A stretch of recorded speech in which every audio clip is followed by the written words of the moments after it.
Right now, in a week full of huge headlines, another one. The Senate today passing sweeping immigration legislation. But the question is this DOA once it gets to the House?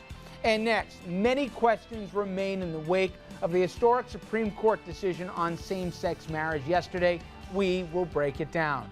And later, big news again in New York City this week on stop and frisk. Overnight, the New York City Council voted on a controversial measure that the police will now be policed from above. We're going to hear from mayoral candidate Joe Lhota, the Republicans' best chance, many argue, on what he thinks of the news.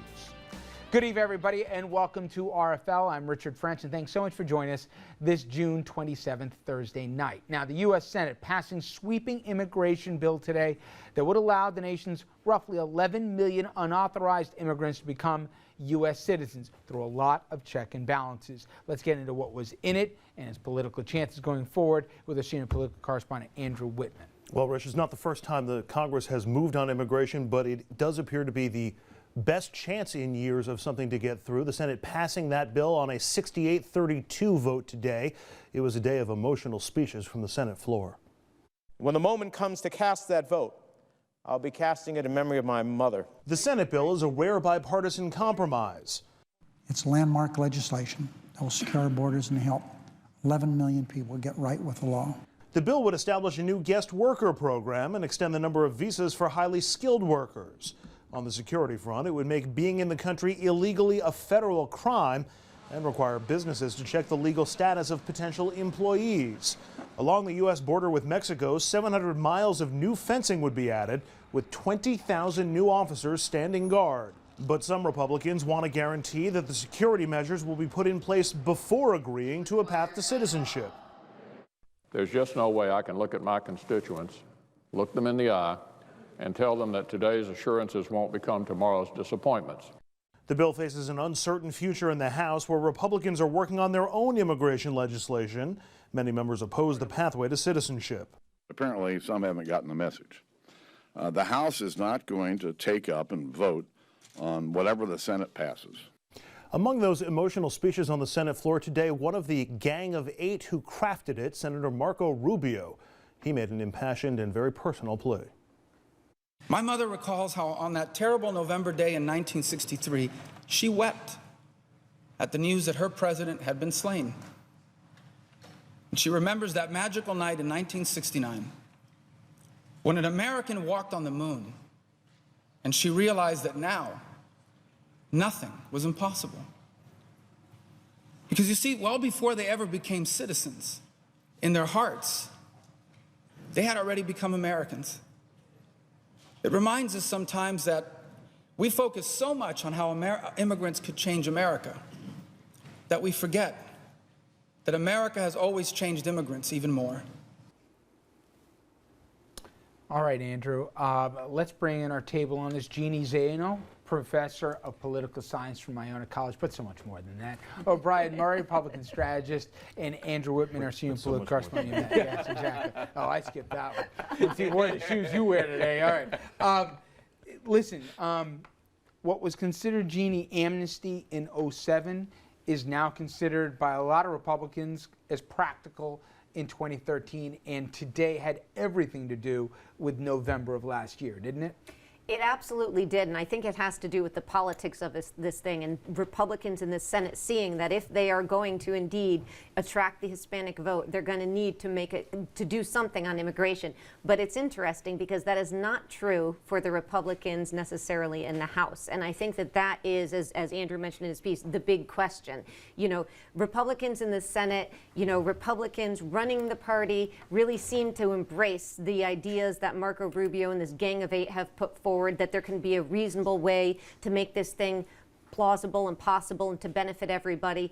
And Republicans in the House, and we've heard it from Boehner and we've heard it from other Republicans, are saying, whoa, absolutely not. Too fast. We will do it our own way. So I think it's still an open question whether this thing gets through the House. I am not optimistic on that front. Now, Obi, you know, there's a bunch of numbers you always attach to this. 11 million, obviously, the population talking about, but 71 is the number that I think matters to a lot of the Republican insiders. Reince Priebus said 71% of the Latino vote voted for Barack Obama, in the most recent election. And you go back to George Bush 4 years earlier, and he got significantly a bigger chunk of the pie. Not 50%, but you need to get at least 40% of the Latino vote. He said in his math here, if you're going to win a presidency.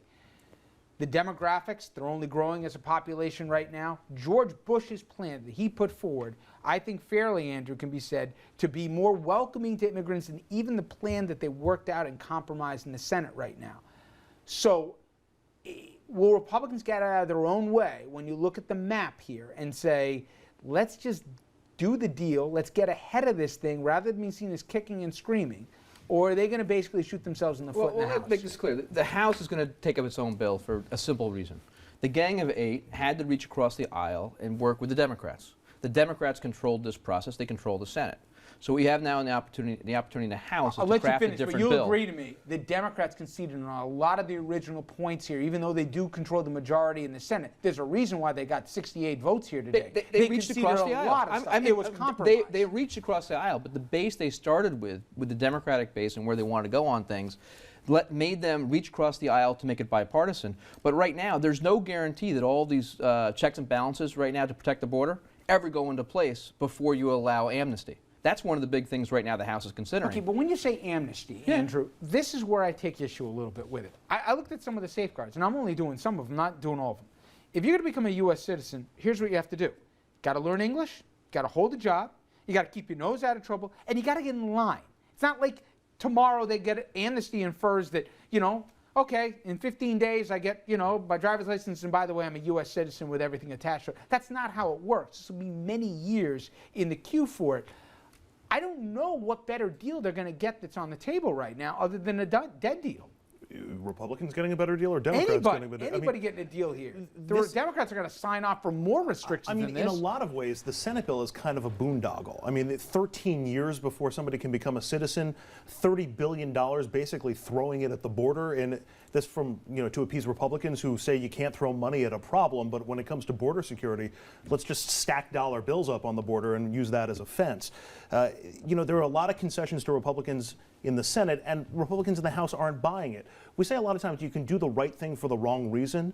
Republicans may be supporting immigration reform not because they wholeheartedly believe in it, but because they think it's going to help them politically. And let's be clear, we have an idea, Andrew, what the House Republicans want. They want to do border security first, and only when that's all fully in place will they then consider pathway to citizenship. So it's not like they want this part of the plan. They want their part of the plan first, fully in place and implemented, and then and only then will they talk about it. And your job, Obi, is to get people elected. But let's if back you're up. Republicans, is this really good politics? Well, let's back up. If you have an agreement and the part of the agreement is border security, why would you have amnesty kick in without border security being in place? I mean, that's what they're asking. Well, do you want to make the people who are here and not documented citizens? Is that what the goal of immigration reform is? But you have to get everybody to a point. into But before you start granting amnesty, unless we're going to do this every 25 and 30 years at this point, we have to protect the borders. I know you say amnesty here. You keep saying it as if it's amnesty to anyone I think out there means you get a get-out-of-jail-free card and you're an American citizen. He said it. 13 years. I, by the way, think, maybe I'm alone, this thing, I don't think people are going to come out of the shadows for this deal. That's the whole point. But if they're you have to here wait illegally, 13 years. A lot of people are going to say, what's the point? Let me ask you a question. If you're undocumented and you're in that 13-year waiting period and you go to the hospital for emergency services and you don't have insurance, is that enough to deport you? I don't know, and neither will any. And by the way, they have to start paying taxes once they get in line. Neither will any of the 13 million who are in this. This is not a particularly good deal for the immigrant community in this country. No, for the but illegal, it's better than what's for there the already. illegal immigrant. There's a very big difference. One community, O'Brien. No, it's 13 years you're quoting is for a majority of the people because they're here illegally right now. 11 million. There are other aspects of this thing that cut that in half if you're a farm worker and can show you've worked less than 200 days right now, if you think of this number, for a farm worker, that's 5 years. There's also other things in here that point to H-1B1 visas and other things You've that are gotten in guys there. elected to Congress. My question to you is, your job is to get people elected. Yes. A guy comes in your office with a district that's got a Latino population. Is the argument that the House Tea Party is going to push and basically mandate Boehner to do really going to help your guy get elected? Why don't you just look what happened in November? You guys are seen as the party among the Latino population that's out to get him, not to help him. That's the message from the Democrats. When you are out in the field, it seemed to work. When you're out in the field and you actually are talking to the Asian immigrants and the Hispanic immigrants and others, what they like is the fact that if you're here legally, we get it done. If you're here illegally, they have a lot of problems with it. That's what this community is about, no matter what they are. Did you read the exit polls? You guys got less than 30% of the Latino votes. That's from, by the way, also, if we got more of it, we wouldn't have won. We need it. We have to work on it. But it's not just because we're not giving amnesty. It's about other messages of what we can do. Amnesty means that there's no conditions. First of all, I don't know if I'm one of the people, and I got to wait more than 10 years. I even come out of the shadows for this. Now I got to start paying taxes. Now all of a sudden I got restrictions on me in terms of employment, in terms of language, in terms of in terms of keeping my record clean, all the other conditions, and I'm paying taxes, and I'm not getting Social Security, by the way, and maybe I become a citizen. You call that amnesty? I don't know how you get that definition. Because you're already here illegally. We're now allowing you to stay in this country and do certain things if you want to become a citizen. You do realize that Ronald Reagan got behind this. You do realize George W. Bush got behind this. This isn't some bleeding heart idea. 2 Republican presidents talked about something even more easygoing than this proposal that got out of the Senate. I mean, I think the real question here for the Republicans is, number one, does John Boehner really want to maintain his speakership, or does he want to try to get this bill done? Best question and that is the real question here. And the other question is, are Republicans going to see this as a deal? And I see what you're saying, border security first, but I think the question is border security and then you wait to put the quote-unquote amnesty portion in, or do you do them at once? And I think Marco Rubio's point is a good one, that this is, you are not just opening the floodgates and letting people in, you are making them wait in line. And so I think the question is, are they going to accept this as a compromise? I'm not confident they are. I mean, I'm not confident they are at all. I had dinner with because it will cost Boehner his speakership if this thing goes through. No, they're not going to do it. They've got their own bills they're going to put through it, and Boehner said it again today. And at what point is the border secure enough that you invite the amnesty portion? And that's make the question. border secure enough. That's the other question, Mr. Texas. You're on the border, right? I mean, the simple math that people look at how long it is, right? You could throw $30 billion. I was only half kidding about stacking the dollar bills up and making a fence out of that. I don't know, you have a Texas connection? I worked there for a few years. But you talk about the different communities, the undocumented community and the legal community of immigrants in the United States right now. They're the same community. It's members of the same family. You take a family of 10, and some of those families, you may have 3, 4, 5 members of the family who are here in undocumented fashion. They're not disparate communities. They're the same one. And this is resonating in Latino communities. Telemundo and Univision broke into programming today to take the Senate vote live. None of the American, or not American, none of the English language networks did the same thing. There is a great focus on this in the Latino community. I got to hit a break here. As we said, a huge week. We'll continue to follow this. Obviously, now the ball in the House's court here. When we come back, reaching a watershed moment when it comes to same-sex marriage. That was yesterday, and it's something that many would have considered unthinkable. Forget about 10 years ago. How about 5 years ago? I have a question I'd love to ask this table about is not just what happened, but how did this happen when so many other issues are either in quicksand or even arguably going backwards? We're going to get into that issue and more right after this.